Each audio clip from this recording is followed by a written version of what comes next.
400 پاکستانی روزگار کی تلاش میں غیر قانونی طور پر جا رہے تھے اور کشتی کے ڈوبنے سے سمندر کی لہروں کی نظر ہو گئے. دیکھو جو حادثات میں مر گئے, جو ایمان پر مرے, ان کے لیے تو دعائے مغفرت کی جائے گی. اللہ ان کے لواحقین کو صبر کی توفیق عطا فرمائے. مفتی طارق مسعود کے بیانات کے لیے مفتی صاحب کے آفیشیل چینل مفتی طارق مسعود سپیچز کو سبسکرائب کریں. اور یہ جو یونان جا رہے تھے 400 افراد, ان کی جو کشتی ڈوبی ہے, میں جب یورپ میں گیا ہوں, میں ترکی گیا ہوں, ان ملکوں میں غیر قانونی پاکستانی آتے ہیں. یہ واقعہ اگر اچانک پہلی دفعہ ہو گیا ہوتا تو ہم کہتے یار ان کی غلطی نہیں ہے, لیکن جو بھی جاتا ہے نا غیر, جس کو ڈنکی کی لگا کے جانا کہتے ہیں, یہ لوگ جاتے ہیں ایران کے راستے. میں ترکی میں ملا ہوں پاکستانیوں سے, وہ ہر شخص کے پاس کچھ نہ کچھ کہانی ہوتی ہے. وہ کہتے ہیں ہم اس طریقے سے آئے, بیچ میں 4 آدمی مر گئے, لاشیں اٹھانے والا کوئی نہیں, کیونکہ غیر قانونی ہے, کوئی ڈاکومنٹیشن نہیں ہے. ایجنٹ لوگ کیا کرتے ہیں, ریگستانوں میں لاشیں پھینک کے آگے چلے جاتے ہیں. کوئی رونے والا نہیں ہوتا, گھر میں اطلاع نہیں دی جاتی ان کی, کوئی یہ نہیں کہ موبائل سے تصویر بنا کے بھیج دیں ان کی, گھر والوں کو پتہ نہیں ہوتا بندہ بچا ہے کہ نہیں بچا. اتنے خطرناک طریقے سے یہ سرحد پار کرتے ہیں اللیگل. تو یہ کام یا تو ہوتا نا ہمیشہ سے ہو رہا ہوتا, اتفاق سے یہ واقعہ ایک نیا ہو گیا ہوتا, ہم کہتے ہیں یار یہ بیچاروں کی غلطی نہیں ہے. لیکن یہ تو جو بھی جاتا ہے آپ اس سے کہانی تو پوچھیں. ڈگیوں میں ڈال کے چلے, کنٹینروں میں بند کر دیتے ہیں, سانس گھٹ رہا ہوتا ہے, کتنے لوگ آکسیجن کی کمی سے کنٹینر میں مر جاتے ہیں. ایجنٹ پہلے سے کہہ دیتا میں کوئی ذمہ دار نہیں ہوں, تمہاری لک ہے, پہنچ گئے تو پہنچ گئے, نہیں تو نہیں. سمجھ میں آ رہی ہے بات. ہم وہاں بھی ترکی میں بھی غیر قانونی پاکستانی تھے, ان کو ہم نے سمجھایا یار تم نے کیا حماقت کی ہے, تم جوان ہو, تمہارے 2 ہاتھ 2 پاؤں, لوگ کہتے ہیں بے روزگاری ہے. پاکستان میں مانتا ہوں بے روزگاری ہے, لیکن جس کے 2 ہاتھ اور 2 پاؤں سلامت ہے نا, وہ بھوکا نہیں مرتا. اس میں آج بھی 10 آدمیوں کو کھلانے کی طاقت ہے.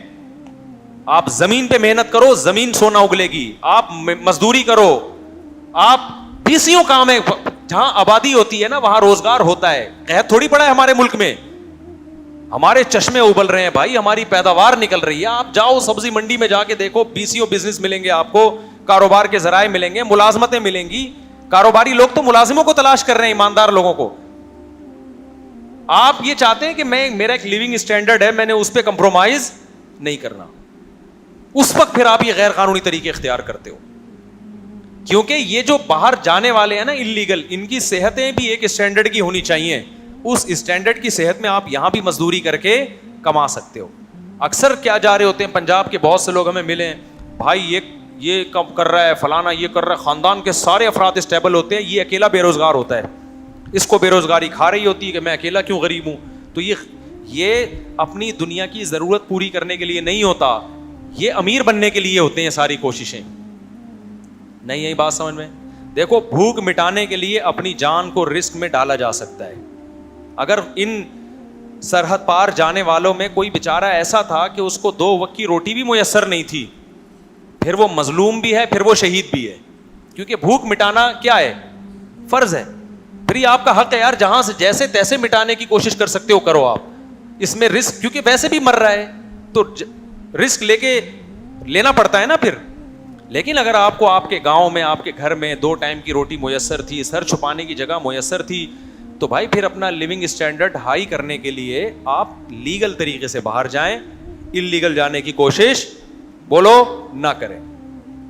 اس میں اگر آپ کی جان گئی, ہم تو دعا ہی کریں گے, ہمارے مسلمان بھائی تھے, بے روزگار تھے, اللہ ان کی مغفرت کرے, کیونکہ ایمان کے ساتھ موت ہوئی ہے. بہرحال مغفرت کا اللہ نے دروازہ کھولا ہوا ہے, دعا کا دروازہ. جب خودکشی کرنے والے کے لیے دعا کرنا جائز ہے, تو انہوں نے خودکشی خود سے تو نہیں کی نا بیچاروں نے, ایسا تو نہیں کہ خود اپنے آپ کو مارا ہو, یا تو وہاں کی گورنمنٹ نے مارا ہوگا, یا کوئی حادثہ ہوا ہوگا. یہ بھی رپورٹیں کہہ رہے ہیں کہ گورنمنٹ نہیں مارا ہے, واللہ عالم, یا ہو سکتا ہے کوئی حادثے کا شکار ہو گئی ہو. تو اس کو خودکشی تو نہیں کہیں گے, لیکن یہ کہ ایسا بھی نہیں ہے کہ یہ کوئی اپریشیٹ کیا جائے, اس عمل کو حوصلہ افزائی کی جائے, یا کوئی بہت اچھی موت قرار دیا جائے اس کو. صرف اس کے لیے حادثاتی موت اچھی موت کہلائے گی جو بیچارہ بھوک سے, بے روزگاری سے اتنا عاجز آ گیا ہو کہ اس کے پاس کھانے کا آپشن ختم ہو گیا. وہ ٹھیک ہے, جان ہتھیلی پہ رکھ کے انسان پھر کام کرتا ہے, پھر اس میں جان گئی تو شہادت ہے.